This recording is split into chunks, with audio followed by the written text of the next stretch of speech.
ہو از ہی، من ہوا، وہ کون ہے.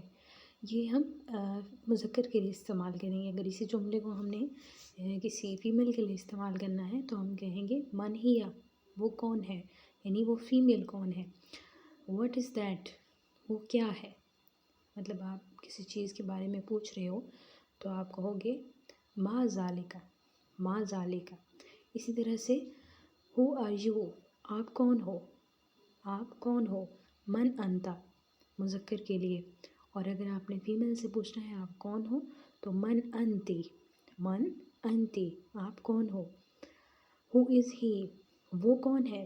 کیفا ہوا، ہوا مذکر کے لیے استعمال ہوتا ہے. اگر ہم نے کسی کے بارے میں پوچھنا ہے اور وہ فیمیل ہے تو ہم کہیں گے کیفا ہیا، وہ کیسی ہے، وہ کیسی ہے. یا کیفا ہوا، وہ کیسا ہے، کیونکہ کیفا کا لفظ جو ہے وہ کیسے کے معنی میں آتا ہے. اسی طرح سے واٹ از یور نیم، آپ کا نام کیا ہے. تو مسمو کا، تو اگر آپ نے فیمیل سے سوال کرنا ہے آپ کا نام کیا ہے تو آپ کہیں گی مسمو کی، مسمو کی. واٹ از یور ایج، آپ کی عمر کیا ہے. تو کم عمروں کا، کم عمروں کا. فیمیل کے لیے، فیمیل سے یعنی اگر آپ نے سوال کرنا ہے تو آپ کہیں گے کم عمروں کی.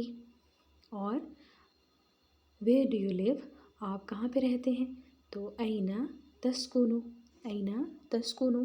یعنی کہ میل سے اگر آپ نے پوچھنا ہے کہ آپ کہاں پہ رہتے ہیں تو آپ کہیں گے اینا تسکنو. اور اسی طرح سے فیمیل سے پوچھنا ہے تو آپ کہیں گے اینا تسکنینا، اینا تسکنینا، آپ کہاں پہ رہتی ہیں. وٹ آر یو لرننگ، آپ کیا پڑھ رہے ہیں. ماذا تتعلمو، ماذا تتعلمو، آپ کیا پڑھ رہے ہیں. اور اگر آپ نے فیمیل سے پوچھنا ہے تو آپ کہیں گے ماذا تتعلمین، آپ کیا پڑھ رہی ہیں.